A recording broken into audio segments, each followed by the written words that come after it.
The whole journey began in 2017, where a committee was set up, a tripartite committee was set up by the federal government to begin the process of a new national minimum wage in Nigeria. And it's no more news that it has been passed, although it looked as though it would not come to reality, mostly when it was reinforced when campaigns were on in the country. The argument was Mr. President is up with it to enable him get a second term. But a few weeks after he got a second term, he signed a new national minimum wage into law of 30,000 naira. So much has been done on it, but there are gray areas we need to clarify so that people don't get confused or hit up the system regarding maybe the implementation. My guests on set, I'm supposed to have the president or authorities of the Nigerian Labour Congress on set, but they are not able to be here. So my guest is the Senior Special Assistant to the President on National Assembly Matters, Senate, Senator Enang. It's good to have you here. Thank you very much. All right. Now, let's not go too far. The story about the minimum wage has been told is in the public domain. Now, the implementation of the national minimum wage. Yeah. Public sector, private sector. How is it really going to work out? Well, my limited understanding of the law is that it applies in the public and the private sector. There are only some 3 or 4 exceptions. In the private sector, if you apply employing less than 25, as the law says, and if the private sector again, if it is a job of a seasonal nature, like farming, like seasonal construction, and so on. But I'm not excusing the construction sector because there is always something to do within in the construction. If you are not in the actual field, there must be something, preparation, designs, and so on. Now, yes, it's going to give a challenge of implementation. A challenge in the sense that there will be a situation where there will be agitation by those who are earning 48, 50, 55, 70, 60,000, that at least as graduates, that if the minimum wage has been increased by about 80% from 18,000 to 30,000, then ours should also commensurately be raised. So we're likely to have, there may be some, but I think, but I know that Mr. President and the negotiating team and the Minister of Labour, Senator Ngige, and the Minister of Budget and National Planning, distinguished Senator Udoma, and the committee, the tripartite committee, headed by the retired head of service, they had taken account of it, they had discussed it, and they had a template of, if it arises, this is how we're going to deal. Now, the other immediate problem I seem to have is the budgetary provision. Not budgetary provision in terms of the federal civil service, but some states had passed their budget, and they may have passed their budget on the basis of the salaries, as it were. So it's going to cause some level of readjustment, some level of supplementary budget, some level of adjustment from capital project to recurrent and personnel cost. Now, it's also going to cost a little of a challenge in the public sector in terms of the fact that Mr. President and the Minister of Labour and the Minister of Budget and National Planning has set up a committee to look at the possibility of wage harmonization, and the possibility of making the wage in the conventional core civil service not too low compared to those in the parastatals. If you look at the Nigerian Port Authority, the Nigerian Maritime Administration and Safety Agency, the Shippers Council, the parastatals in the aviation sector, yeah, the Communications Commission, and other parastatals in the communication, then some parastatals in the banking, the finance sector, what they earn and take home, in actual fact, I'm not going to go into the continental, monumental, and very high salary scale of the oil sector. Okay. Now, when you consider all those words I mentioned other than the oil sector, now you know that some of them go home in actual fact with between 300 and 500,000.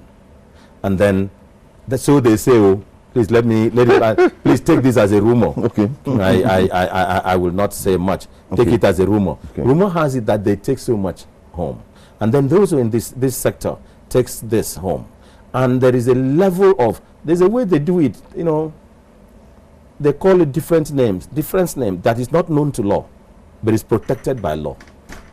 Now, not known to law, but protected by law. Yes. Okay. So these are the kind of things and the kind of negotiation and the kind of things that wage harmonization committee has to look at and see the extent to which it could try to bring people at par. So all these are matters that are contemplated and maybe matters that will be addressed. But my greatest concern is not only bringing people at par. My greatest concern has always been that the question of labor should not just be those who are employed. The greatest challenge of labor should be that of the unemployed. When you have a ministry, it's Ministry of Employment, Labor and Productivity. So you look at the Ministry of Employment.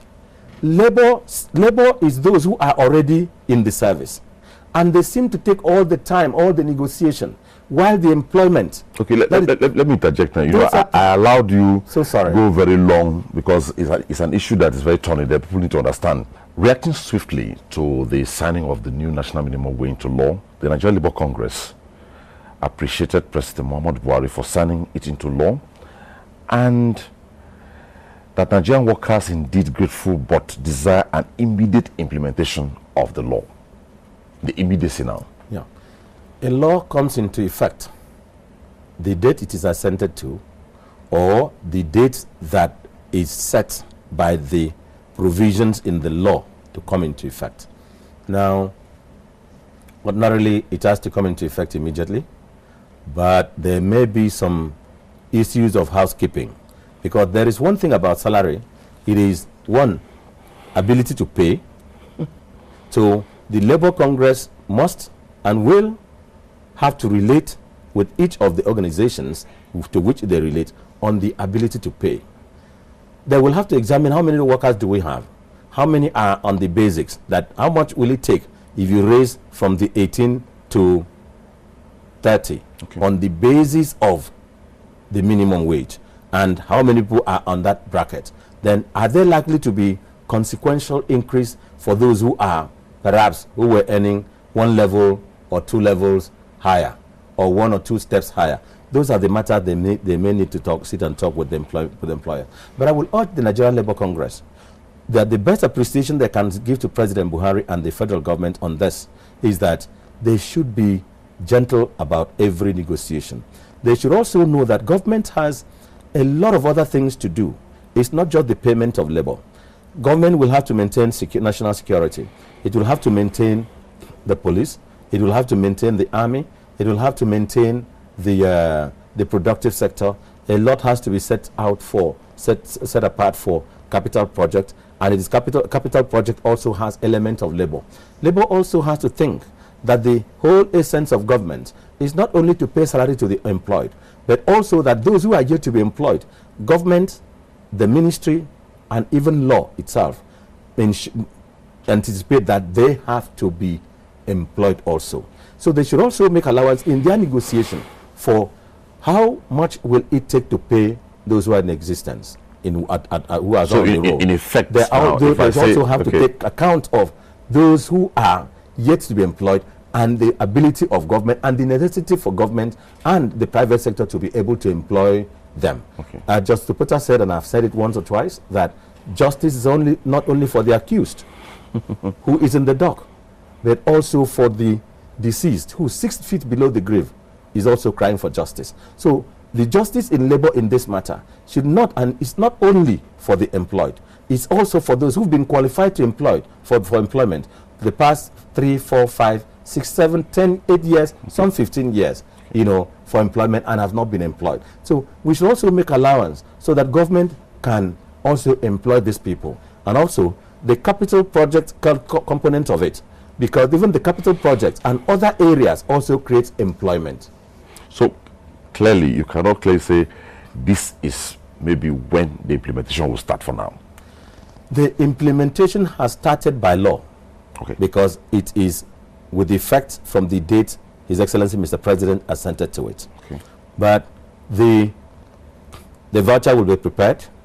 The budget will have to be looked at. Is there a budget? Is there enough budgetary provision to commence it immediately? Now, what budget is the federal government running now?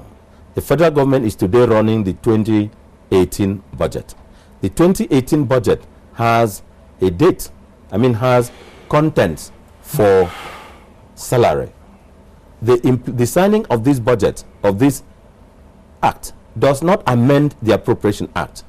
Therefore, there must be appropriation or supplementary appropriation to take account of this before it can be paid.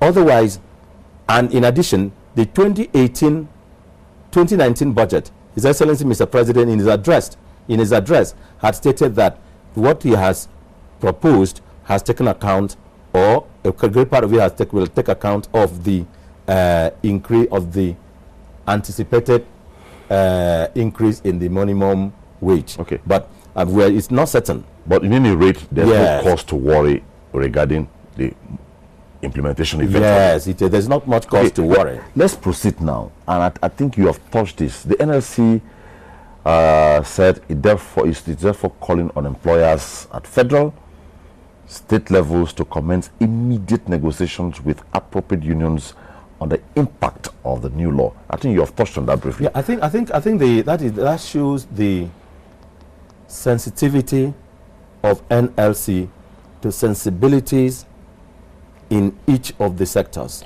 And I think they've been reasonable in terms of the fact that they know that my local government is in Ibiona, in Akwa Ibom State. It's not the same like Kazaure local government in Jigawa State, or any other local government in Borno State, or any local government in Gombe State or Osun State. There are differences. There is difference in terms of the amount of money. My state has there is the oil revenue content, there is the derivation content. There are other areas that enables that local government. So when you say your state, not all Nigerians know your state. I'm from Akwa Ibom State. Most Nigerians you have to know where you come from. And when you talk of the oil producing states, and with the revenue, with the derivation component of it, except Cross River State and a little of other upland state, Edo State doesn't have much of it. Cross River State doesn't have. When you talk of other the littoral states, the oil producing states, state that benefit from derivation of oil, they have much more money. When you talk of Lagos, Kaduna, Kano, they have internally generated revenue. There are other states like Jigawa, like Yobe, like Zamfara that do not have yet, but they have solid minerals which is not yielding revenue to government from which they can take derivation. Now, when you have all that, that is the essence of looking at case by case. And that is why, in my unlimited understanding, why the NLC is saying, look at the parameters, look at the issues around you, and then ensure that it is implemented. But by and large, no state has an excuse not to implement. No state has an excuse not to implement in actual facts and in law. But agreement has to be with ability. But I remember part of why the negotiations delayed long was some states expressed fear. They were worried about implementation. But now it has been passed. The point is that as you speak, a lot of workers across the tiers of government are watching and listening to you. And all they want to hear is that whether my state is not at the same capacity with Lagos State, Akwa Ibom State, Cross River State, Edo State, River State, Bayelsa State, they are hook, line and sinker, tagged by law, by compulsion to implement. This law is the irreducible minimum. So you can't go beyond that. Being the irreducible minimum, Labour still will have to reason, not negotiate, with the government, because there may be a situation where the government of each state or each local government or each tier or each parastatal, particularly the private sector, will say, I either maintain what I can pay and sustain all of you workers, or reduce workers to keep it at the level that I can pay the 30,000 naira. So what will you say? Because I have always said agreement must be backed by ability to pay. Okay. So these are the issues, the tiny no loose ends. Okay. These are all the matters which were negotiated and discussed. They were all brought up, and it was brought up and agreed that it will be resolved without causing a national upheaval. Yeah. And Mr. President is very conscious of this, but he has to, he did show that, look, it wasn't a campaign promise only. He has won election. If he wasn't really serious about welfare of the Nigerian workers, he is yet to be sworn in for a second term. He would have waited and said, look, let me come. Let me be sworn in a second term, before I assent to it. But he says, look, I have won election. Nigerian workers voted for me. I am up for the welfare of all Nigerians. I believe that 30,000 naira will be enough to pay, and there will still be enough or some money to employ new people. I believe that there is a way I'm going to activate the economy in such a manner that the private sector can also pay. I believe that different aspects of the government and the international organizations will activate the economy, and many things will happen. The economic reconstruction and growth plan will also work well, okay, that many people will be able to pay. Okay. I assent so that the welfare of Nigerian workers, private and public sector, will be raised. Okay, so we are conscious of this. Quite exciting. On the day of the signing, you addressed State House correspondent at the villa. Yes. And a lot of persons saw you even dancing out of it. Oh, yes. In celebration with the workers. Yes. And on your reaction on the network news of the NTA, you wore the NLC uniform. Yes. And what I am here to say is that you have given the nitty-gritties, and the media review segment of this program has trumped up the gray areas to really highlight so that the public will really understand the intricacies of the new national minimum wage. Yes. So by way of reassurance, before we close this segment, what word of advice do you have for Nigerian workers to know that this thing is work in progress, no going back on it? Yeah. It will surely come to pass. It will surely come to pass, and it has come to pass. But Nigerian workers, I want to urge you that please show a lot of understanding. First, to the unemployed. Second, that there must be other things that the government has to do. Third, that this is a law which, if the implementation of it becomes so difficult, or if in the course of implementation, the Nigerian government and the Nigerian public is held to ransom, it is a law made by the National Assembly. The National Assembly can review it and say, look, how many states are able to pay? How many states are not able to pay? Is it causing so much difficulty to the economy? Is it not making money available for the development sector? Is it not making money available for others to be employed? What is it, or is it affecting the price of commodities in the market? Because definitely somehow there may be some spiral effect on commodity, so that the effect and the import of the increase will be swallowed. So you now have volume of money and not the value of money, of value for money. The National Assembly, the legislature, and the executive can also look at it and say, look, it is causing us more harm, this thing, and they can rethink. So let the implementation be done brotherly, in the interest of national cohesion, national security, national growth, and then above all, take account of those who are yet to be employed. Okay, finally, will there be a sanction, for instance, if, let me use myself as an example.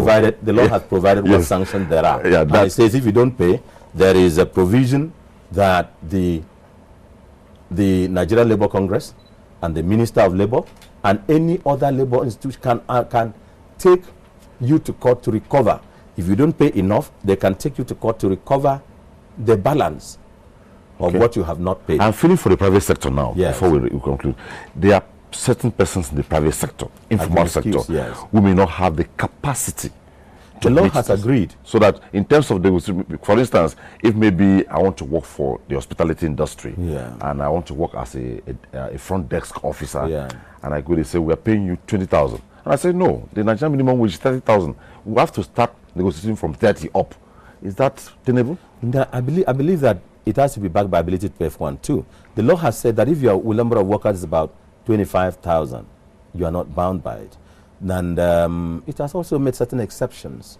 So, but in every situation, that law is a repeal and reenactment. It has repealed all other provisions of the previous law and reenacted it with provision for negotiation or renegotiation for the welfare of everybody. But it is dynamic, and if it becomes a problem, government can also look at it. Okay. The legislature can also look at it. Mr. President can look at it. The Ministry of Labor can look at it. Okay. The National Employers Consultative Association can look at it. The Nigerian Labour Congress and all other labor unions can look at it. Okay. And even the civil society organizations. All segments of those who are trustees of the Nigerian society. Thank you so much, Senator Enang, Senior Special Assistant to the President on National Assembly Matters, Senate. It is always a pleasure talking with you. Thank you very much.